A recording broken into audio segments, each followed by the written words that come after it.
మీకు చిన్నప్పుడు బాగా ఇన్స్పైర్డ్గా ఉండేవి సార్ అసలు? నాకు ఇన్స్పైర్డ్గా మెడిసినే ఉండేదండి. ఓకే.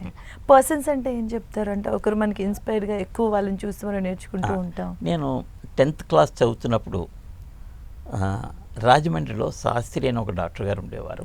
ఓకే. అప్పటికే ఆయన చాలా పెద్ద ఆయన. మేము ఏదైనా హెల్త్ ప్రాబ్లమ్స్ ఫ్యామిలీలో ఎవరికి వచ్చినా అక్కడికి వెళ్తూ ఉంటే ఆయన క్లినిక్, ఆయన రోగుల్ని చూసే విధానం, నవ్వుతూ మాట్లాడే విధానం చూసి నేను కొంత ఇన్స్పైర్ అయ్యానని చెప్పుకోవచ్చు. ఓకే. సో ఆయన శాస్త్రి గారు అంటే శాస్త్రి బాగా గారు. ఇన్స్పైర్గా ఉండేవాళ్ళు.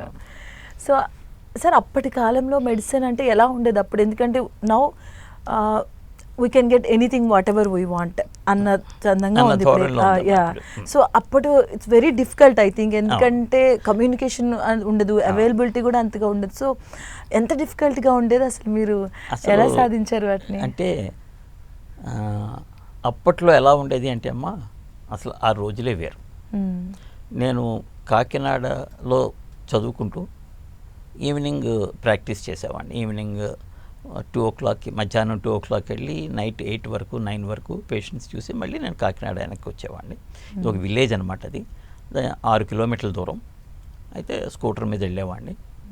నేను స్కూటర్ మీద వెళ్తున్నప్పుడు ఎదురుగా వచ్చే ఆ ఊళ్ళో వాళ్ళందరూ కూడాను అంటే గౌరవ సూచకంగా రోడ్డు పక్కకి జరిగి ఆగి లేదా పక్క స్లో అయ్యి వెళ్ళేవాళ్ళు.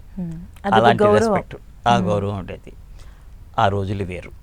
అయితే రోజులను బట్టి మారుతుంది. We have to accept everything. అంటే ఇప్పటి కాలంలో అవి ఇప్పటి చాలా కాలంలో అది అరుదుగా అంటే తేడా ఉంది. మేము కూడా మారామని చెప్పుకోవచ్చు. మేము అప్పట్లో ఫీజు మేమేమి ఎవరు ఎంత ఇష్టంతో తీసుకునేవాళ్ళం. అయితే గ్రామస్తులు కూడా డబ్బులు ఉన్నప్పుడు ఇచ్చేవాళ్ళు, లేనప్పుడు లేదు.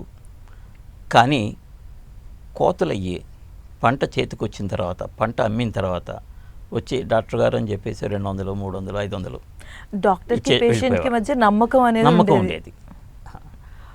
అంటే అగైన్ వాళ్ళకి నేనే దిక్కు. ఆ ఊళ్ళో ఇంకెవరు డాక్టర్ లేరు, నాకు వాళ్ళే దిక్కు. ఇప్పుడు ఆ నమ్మకం అనేది బాగా బలంగా ఉండేది. ఉండేది. మేము కూడా అసలు ఎప్పుడు కూడా అసలు వాళ్ళే ఫీజు ఇచ్చారా లేదా అని మేము కూడా చూసుకునేవాళ్ళం కాదు. వాళ్ళే చూసుకుని సంవత్సరం చివరిన 6 నెలల చివరిన వచ్చి డబ్బులు ఇస్తూ ఉండేవాళ్ళు. అంటే అప్పట్లో నాకు మామూలుగా అయితే నెలకి 1000-1500 ఇన్కమ్ వస్తుంటే పంటలో వచ్చిన ఆ నెలలో మాత్రం 15,000, 20,000 వచ్చేది ఆ రోజుల్లోనే. అప్పట్లో అంటే మనం చెప్పుకోవాలి అంటే అప్పట్లో 10 గ్రాముల బంగారం ధర 2,000 రూపాయలు.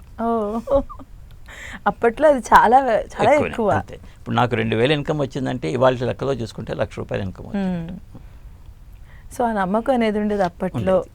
ఆ పద్ధతి వేరు. అంటే ఒకళ్ళు ఇచ్చేవాళ్ళు, ఒకళ్ళు ఇవ్వలేని వాళ్ళు.